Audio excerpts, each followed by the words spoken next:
Please let us know something about yourself. हमेशा से तो मुझे कुछ पता ही नहीं था। मुझे सीरियसली मुझे स्कूल टाइम या मतलब जब भी मेरी +1 12 जो भी हुआ 11 12 तक मुझे कुछ आइडिया नहीं था कि एक तो मैं हिमाचल से हूँ। हिमाचल में लोगों की मेंटालिटी जो है वो बहुत ही डिफरेंट है। लाइक एक्टर बनना उनके लिए बहुत ही बड़ी भूत वाली बात है और शायद हो सकता है कि पूरे इंडिया में ये थोड़ी मेंटालिटी है। तो मैं हमेशा से ही डांस में, स्पोर्ट्स में, हर चीज़ में अच्छी थी, पढ़ाई में अच्छी थी, घर के काम में अच्छी थी। तो मेरे घर वालों का तो ऐसा सीन था कि 10th के बाद शादी कर लेनी है। तो ये एक गांव के हिसाब की बात कर रही हूँ। तो उसके बाद कुछ नहीं, मैं पढ़ाई में काफ़ी अच्छी थी। मैं हॉस्टल चली गई, ग्रेजुएशन करते करते मैं चंडीगढ़ आ गई। एक डायरेक्टर हैं कमलप्रीत जॉनी, उन्होंने एक वीडियो ऑफ़र करा था कि आप वीडियो करोगे, आप अच्छी दिखती हो, यंग हो। मैंने मजाक में लिया, मैंने सोचा कि हाँ ठीक है, वीडियो करने जाना होगा, कुछ वीडियो शूट होगा, मैं भी चलेगी मज़े मज़े में। मैंने घर में भी किसी को नहीं बताया। तो थोड़े 1-2 हफ्ते बाद पता चलता है कि ये सब चैनल्स पे चल रहा है, PTC पंजाबी, MH1 सब जगह चल रहा है। फिर ऐसे मुझे काफ़ी सारे ऑफर्स आए और फिर मैंने 40-45 एल्बम करी पंजाबी और एक रियलिटी शो किया MH1 का। तो धीरे धीरे ऐसा हुआ कि घर में सारा माहौल ही चेंज हो गया, सब लोग अप्रिशिएट करने लगे मेरे काम को। तो इस तरीके से मैं इंडस्ट्री में आई। बट मैं ये कहती हूँ कि एक्टर का जो कीड़ा है वो कीड़ा मेरे अंदर बहुत पहले से था, क्योंकि मैं दीवारों से बात करती थी। मैं हमेशा प्ले करने में बहुत इंटरेस्टेड होती थी। पर मुझे घर में ये सब चीज़ें मिली नहीं करने को, क्योंकि शायद मैं ऐसे गांव से हूँ, वहाँ पे लोग नाचना, लड़की का बाहर जाना या स्पोर्ट्स में भी नहीं भेजते हैं, तो सपोर्ट नहीं करते। तो मैं ये सब निकाल नहीं पाई बाहर। इस जस्ट कि वो एकदम से मुझे वो गाना मिल गया और फिर मुझे रियलाइज़ हुआ कि हाँ मेरे अंदर एक एक्टर है। ओके, बेगम जान का हिस्सा कैसे बने उसके बारे में जानना चाहिए। बेगम जान हाँ, मैं सीरियल्स के लिए ट्राई कर रही थी, झूठ नहीं बोलूँगी। मैं जब मुंबई आई थी तो मैं बड़े सपने लेके नहीं आई थी। मैंने सोचा था कि मैं एक गाँव की लड़की हूँ, सीधी सादी हूँ। मुझे बहुत सारी चीज़ों के साथ स्ट्रगल करना पड़ता था, अपनी लैंग्वेज के ऊपर। मेरा बहुत अजीब सा जो एक कहते हैं ना कि हिमाचली एक्सेंट होता है, तो वो था। तो मुझे काफ़ी प्रॉब्लम आई। ऊपर से कभी शहर में रही नहीं थी इतनी ज़्यादा, तो मुझे यहाँ पे लोगों से डील करने में बहुत प्रॉब्लम आती थी। तो मैं ट्राई कर रही थी टीवी के लिए कि मैं टीवी करती हूँ और दिस एंड दैट। पर मैं मुंबई में जैसे आई, मुझे आते ही MTV का शो मिल गया, पैनासोनिक फेस ऑफ ब्यूटी, और ऐसे मेरे करियर की शुरुआत हुई। मुझे अच्छा रिस्पॉन्स मिला, मैं धीरे धीरे करती रही। तो सीरियल के हमेशा मैंने लीड के लिए ट्राई करा, लेकिन कई बार ऐसा हो गया कि कभी मिल नहीं पाया, कुछ कैरेक्टर मिला मुझे पसंद नहीं आया। फिर मैंने डेब्यू किया पंजाब में। मेरी फिल्म का नाम है वर्दा जट। तो उसके बाद फिर मैं फिर से डेब्यू करने के बाद फिर से मैंने पंजाबी फिल्मों में ट्राई नहीं किया। फिर से मैं सीरियल्स के लिए ट्राई करने लगी कि मुझे सीरियल चाहिए था, वो मेरे दिमाग में बैठ गया था। फाइनली मुझे एक दिन मुकेश चावड़ा से कॉल आता है बेगम जान के लिए कि एक हिंदी फिल्म का ऑडिशन है और आप आ जाइए। मैं 2-3 दिन तो गई नहीं, फिर मुझे फिर से कॉल आया, तो फिर मैं चली गई। पहले तो लगा कि फिल्म में तो कैसे सिलेक्शन होगा, ये वो सब बहुत कुछ सोचा। चली गई, मैंने ऑडिशन दिया। मैं ऑडिशन दे के जैसे वापस आई, मुझे फिर से कॉल आया 1 घंटे के अंदर ही कि आप वापस आ जाइए। तो श्रीजीत सर ने, जो हमारे डायरेक्टर हैं, उन्होंने 3 नेशनल अवार्ड लिए हैं। उन्होंने जो मेरा ऑडिशन दिया उनको बहुत पसंद आया। बट मैंने ऑडिशन दिया था रोवीना के लिए, जो गौहर खान प्ले कर रही हैं। तो मुझे कैरेक्टर मिला रानी। उन्होंने बोला कि आप रानी के लिए फिट बैठती हैं। तो उन्होंने मेरे से कुछ डिस्कशन करे। पहले तो मैं ऐसी थी कि थोड़ी नर्वस थी कि यार ये फिल्म करनी चाहिए नहीं करनी चाहिए, क्योंकि दिस फिल्म बेस्ड ऑन होर हाउस। तो मुझे ऐसा लगा कि हिमाचल में लोग जैसे हैं, क्या पता वो देख पाएंगे या मेरी फैमिली क्या सोचेगी कि मैं क्या कर रही हूँ। तो थोड़ा सा टाइम लगा डिस्कशन में। फिर मैंने सोचा कि चलो ठीक है, करते हैं। तो धीरे धीरे मुझे रियलाइजेशन हुआ कि मैं इतनी बड़ी फिल्म कर रही हूँ। डायरेक्टर जो हैं वो 3 नेशनल अवार्ड लिए उन्होंने, विद्या बालन है, महेश भट्ट प्रोडक्शन हाउस है। सो या इट्स अमेजिंग।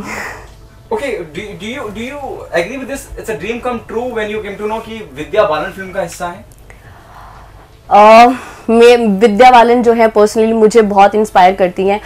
मुझे कभी ऐसा नहीं लगा था कि एज अ स्टार वो कैसे होंगी। पर्सनली मैं हमेशा से नर्वस थी, क्योंकि इस फिल्म में सबसे यंग लड़की मैं ही हूँ और इस फिल्म में सबसे यंग रोल भी मैं ही प्ले कर रही हूँ। इसमें मैं 18 साल की लड़की का रोल प्ले कर रही हूँ।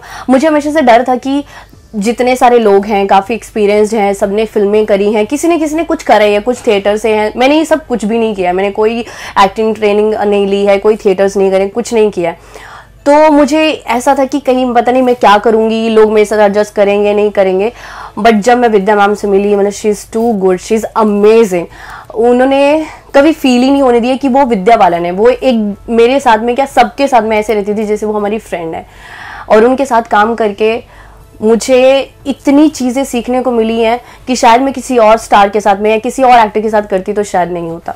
क्या रिग्रेट करती हैं आप, गौहर खान वाला जो रोल आपको मिलना था वो ना मिलके कुछ और मिला? नहीं, बिल्कुल रिग्रेट नहीं करती हूँ, क्योंकि गौहर खान को जो मिला है वो डिजर्व करती है, क्योंकि वो काफ़ी टाइम से इंडस्ट्री में है, और मैं जो डिजर्व करती हूँ वो मुझे मिला है। एंड मैं ऑलरेडी गढ़वाली लड़की प्ले कर रही हूँ, तो इसमें एक पहाड़ी टच है, तो मेरा फेस एक पहाड़ी लुक है, मेरा एक्सेंट वैसा है, तो इस वजह से भी उनको एक पहाड़ी फेस चाहिए था, इसलिए जो गौहर खान प्ले कर रही हैं वो प्ले कर रही हैं पंजाबी मुस्लिम समथिंग। तो अभी जो मैं प्ले कर रही हूँ वो गढ़वाली लड़की के लिए, तो उनको लगा कि जो मैंने ऑडिशन दिया था उनको लगा ये रानी के लिए ज़्यादा फिट है, इसलिए मुझे रानी मिला। एंड इस फिल्म का मैं पार्ट हूँ, मुझे इस बात की बहुत खुशी है, क्योंकि मुझे पता है ये फिल्म बहुत ज़्यादा हिट जाने वाली है। क्या डायरेक्टर का क्या ब्रीफ था आपके किरदार को लेके कि क्या किरदार आपको दे रहे हैं और क्या कैरेक्टर निभाने वाली है? सर ने मुझे पहले बता दिया था ये लड़की बहुत ज़्यादा, ये कैरेक्टर बहुत डेलिकेट है, बहुत ही ज़्यादा इमोशनल है, बेचारी है, चुप रहती है, ज़्यादा किसी की बातों में टांग नहीं अड़ाती है, प्रिटी है और गढ़वाली कैरेक्टर है ये। तो मुझे काफ़ी हद तक हेल्प मिली, जब जैसे उन्होंने मुझे समझाया तो मुझे कोई प्रॉब्लम नहीं आई कि मैं नहीं कर पाऊंगी, बिकॉज मैं ऑलरेडी हिमाचल से हूँ। तो मुझे काफ़ी सारी चीज़ें ऑलरेडी पता थी, जैसे हमारी ड्रेसेस क्या थी पहले के टाइम में और अभी क्या टाइम, और जो बॉडी लैंग्वेज था उसमें मुझे काफ़ी हेल्प मिली, तो मुझे इतनी प्रॉब्लम नहीं हुई अपने कैरेक्टर को समझने में। एंड इतने बड़े डायरेक्टर हैं, वो मतलब ऐसे फील ही नहीं कराते वो डायरेक्टर बात करे। he is always like you know tell story, like he's a story teller। वो हमेशा हमें ऐसे समझाते हैं जैसे हमारे फ्रेंड हो, ऐसे डायरेक्टर की तरह वो बिल्कुल बात ही नहीं करते। और जो हमारा बॉन्ड था पूरी फिल्म में, इट वाज लाइक अमेजिंग। उन्होंने हमें वर्कशॉप दी शुरू के फिल्म के जो हमारा फिल्म के ऑडिशन के बाद में जो भी हुआ, तो हम सब लोगों को इकट्ठा रखा गया था ताकि हम सारे के सारे जेल कर पाएंगे दूसरे के साथ में। बेगम जान का मिलना मेरे करियर में एक टर्निंग पॉइंट था बहुत बड़ा, और है क्योंकि मुझे पता है कि इस फिल्म से अभी बहुत सारी चीज़ें चेंज होने वाली है मेरे करियर में। ओके, अब तक का रेस्पॉन्स कैसा है जब बेगम जान का टीजर आउट हुआ है, ट्रेलर आउट हुआ है? जो आपकी आप जहाँ से बिलोंग करते हैं वहाँ से आपके फ्रेंड सर्कल से क्या रिस्पॉन्ड है? सब बहुत खुश हैं, और जिसने भी ट्रेलर देखा है सब ये बोल रहे हैं कि पूनम ट्रेलर बहुत अच्छा है, फिल्म बहुत अच्छी जाने वाली है, हमारे सब लोगों के कैरेक्टर डिफरेंट है, बॉडी लैंग्वेज डिफरेंट है। हमारे ट्रेलर को बहुत ही अच्छा रिस्पांस मिला है। हमारे जो सॉन्ग जो प्रेम में तोहरे जो हमारा सॉन्ग निकला है वो उसको इतने सारे व्यूज़ मिले हैं, लोग इतना ज़्यादा सुन रहे हैं। एंड आशा जी की आवाज़ है तो डेफिनेटली सब लोग सुनेंगे। एंड बहुत खुश हूँ मैं क्योंकि बहुत अच्छा रिस्पॉन्स मिल रहा है, मेरी फैमिली बहुत खुश है, रिश्तेदार भी खुश है जो कभी खुश नहीं होते थे, बाकी तो फैंस हैं या फॉलोअर्स हैं या जितने भी लोग मैं जानती हूँ सब बहुत खुश हैं, सब बोल रहे हैं कि ये फिल्म तो कुछ धमाल करने वाली है। ओके, उसके अलावा कुछ और साइन किया है या कुछ और ऑफर्स हैं आपको? मुझे 3-4 ऑफर्स आए हैं, बट द पॉइंट इज़ कि जब तक मुझे स्क्रिप्ट अच्छी नहीं लगती है, मतलब मुझे लगता है कि ये स्क्रिप्ट मुझे करनी चाहिए। जैसे मुझे 1-2 फिल्में पहले भी ऑफर हुई थी, पर स्क्रिप्ट की वजह से क्योंकि उसमें कुछ खास था नहीं तो मैंने एक्सेप्ट नहीं किया। So I am looking forward to like very good roles.